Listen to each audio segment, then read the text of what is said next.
గాయత్రి తల్లి చేసిన బ్లాక్మెయిల్కి ఇక ప్రాణాలు ఎక్కడ తీసుకుంటుందో అనేసి ఇక పెళ్ళి చేసుకుంటానని వెళ్లకుండా ఆగిపోతుంది. ఇంటికి వచ్చి అడిగిన మహాలక్ష్మి వాళ్లకు చాలా కఠినంగా మాట్లాడుతూ సమాధానం చెప్తుంది. నేను పెళ్లి చేసుకోను, నాకు పెళ్లి చేసుకోవాలని లేదు అనేసి అయితే వాళ్ళకి చెప్తుంది. ఇక మహాలక్ష్మి గాయత్రిని బాగా తిట్టేస్తుంది. ఇక గాయత్రి లోపలికి వచ్చి బావను పెళ్లి చేసుకోలేకపోయినందుకు కుమిలి కుమిలి ఏడుస్తుంది.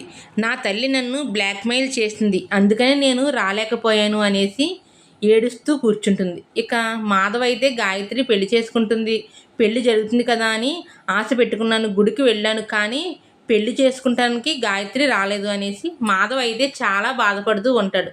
మాధవ్ బాధను చూసి ఇక తన తండ్రి అయితే కనుక మందు తాగితే బాధ మర్చిపోతారు అనేసి బలవంతంగా మాధవ్కి మందు పోసి ఇక మాధవ్ని తాగిపించేస్తాడు. ఇక మాధవ ఇంకా మందు తాగేసిన తర్వాత తన బాధ అంతా కూడా బయటకు చెప్తాడు. గాయత్రి నేను ఎంతగానో ప్రేమించాను, ప్రతిరోజు కూడా తను నన్ను పెళ్లి చేసుకుంటానని ఏ సమయంలోనైనా వస్తుంది, నువ్వే కావాలి, నా తల్లిదండ్రులు వద్దు అనేసి వస్తుందేమో అనేసి ఎన్నోసార్లు ఎంతో ఆశగా గుమ్మం వైపు చూశాను, కానీ తను రాలేదు. ఇక నాకు తనకు పెళ్ళి అవ్వదు, గాయత్రి నాకు దూరం అయిపోయినట్లే అనేసి అయితే కనుక బాధపడుతూ ఉంటాడు. ఇక మాధవ్ బాధపడడం చూసి ఇంట్లో వాళ్ళందరూ కూడా చాలా బాధపడుతూ ఉంటారు. ఇక అప్పుడు మహాలక్ష్మి అంటుంది, దీని అంతటికీ కారణం నేనే అని ఆశలన్నీ కూడా కల్పించాను మాధవ్కి, కాబట్టే కదా ఈరోజు తాగి మరీ బాధపడుతున్నాడు. ఇలాగ అవ్వడానికి కారణం నేను. అసలు గాయత్రి తల్లిదండ్రులు మాధవ్ని అల్లుడుగా ఒప్పుకోకపోవడానికి కారణం ఏంటి? మాధవ్ చాలా మంచోడు కదా, దీని అంతటికీ కారణం ఆస్తే కదా.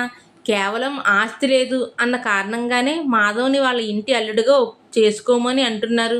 ఏంటో అందరికీ ఆస్తి పిచ్చే, వీళ్ళకి ఎప్పుడు ఆస్తి వస్తుంది, ఎప్పుడు గాయత్రిని పెళ్లి చేసుకుంటాడు అనేసి అయితే కనుక అనుకుంటూ ఈ ఇంట్లో మాధవ్ని గాయత్రికి పెళ్లి చేసి నేను ఈ ఇంట్లో సంతోషాన్ని నింపాలి.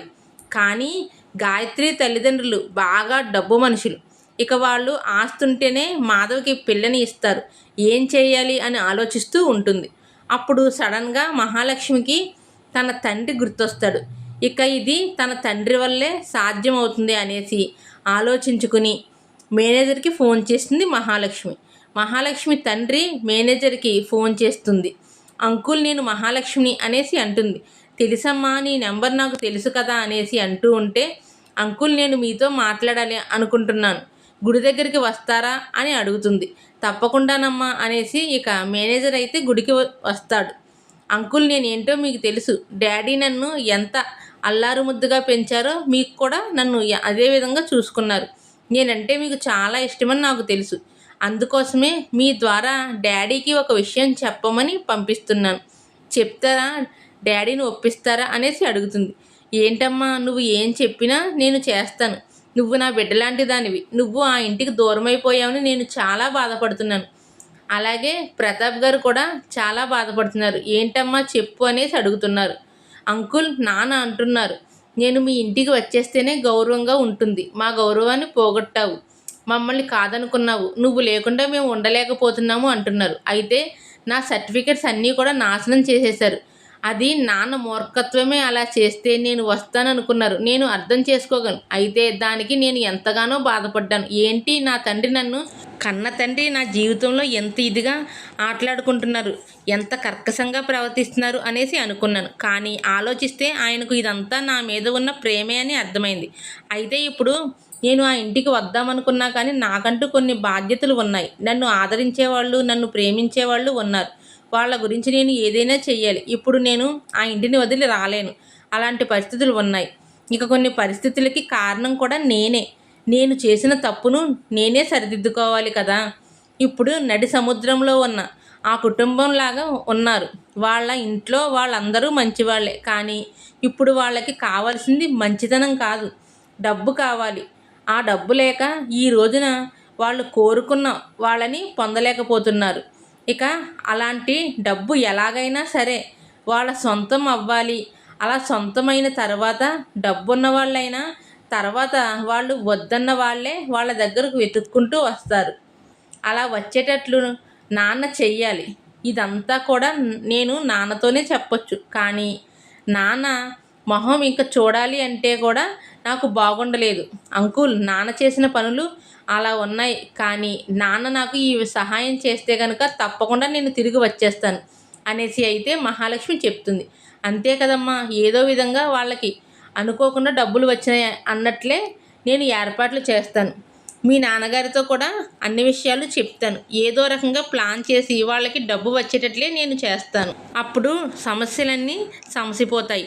నీకు ఏం కావాలి? ఆ అబ్బాయికి అమ్మాయికి పెళ్లి చేయాలి, అది కూడా వాళ్ళు వచ్చి మిమ్మల్ని అడగాలి, వాళ్ళ జీవితాలు కుదుటపడాలి, అదే కదా నువ్వు కోరుకుంటున్నది అని అడుగుతాడు మేనేజర్. అవును అంకుల్, నేను అదే కోరుకుంటున్నాను. ఈ విషయమే నాన్నతో చెప్పండి. నాకు నాన్నతో ఈ విషయాలన్నీ చెప్పడం కొంచెం ఇబ్బందిగానే ఉంటుంది అనేసి అయితే అంటుంది. ఇక సరేనమ్మా, నేను చూసుకుంటాను అదంతా కూడా అని చెప్పేసి మేనేజర్ అయితే వెళ్ళిపోతాడు. వెళ్ళిపోయిన తర్వాత ఇంకా మహాలక్ష్మి ఇంటికి వచ్చేస్తుంది. ఇంటికి వచ్చేసి ఆలోచిస్తూ ఉంటుంది. నేను ఈ విధంగా చేస్తున్నాను అని తెలిస్తే కనుక ఇంట్లో వాళ్ళందరూ బాధపడతారు, కానీ తప్పదు. నేను ఇదేదో సరిచేసేసి వీళ్ళ కుటుంబాన్ని గాయత్రిని అప్పచెప్పేసి ఇక నేనైతే కనుక ఇక్కడి నుంచి వెళ్ళిపోతాను. నాన్న దగ్గరికి వెళ్తాను అని చెప్పను, కానీ నాన్న దగ్గరికి కూడా వెళ్ళను. అక్కడి నుంచి ఎలా బయటపడాలో నాకు తెలుసు. నేను నాన్న దగ్గర ఉండలేను అనేసి ఇక అనుకుంటూ ఉంటుంది మహాలక్ష్మి. ఇక మరుసటి రోజు నుండే ప్రతాప్, మేనేజర్ ఇక పనులైతే మొదలు పెట్టేస్తారు. ముందుగా ఆ గాయత్రిని చేసుకుందాం అనుకునే పెళ్లి కొడుకును ఉద్యోగం తీయించేస్తారు. తర్వాత వాకప్ చేసి మొత్తం అంతా అక్కడ ఏం జరుగుతుంది ఏంటని వాకప్ చేసి తెలుసుకుంటారు.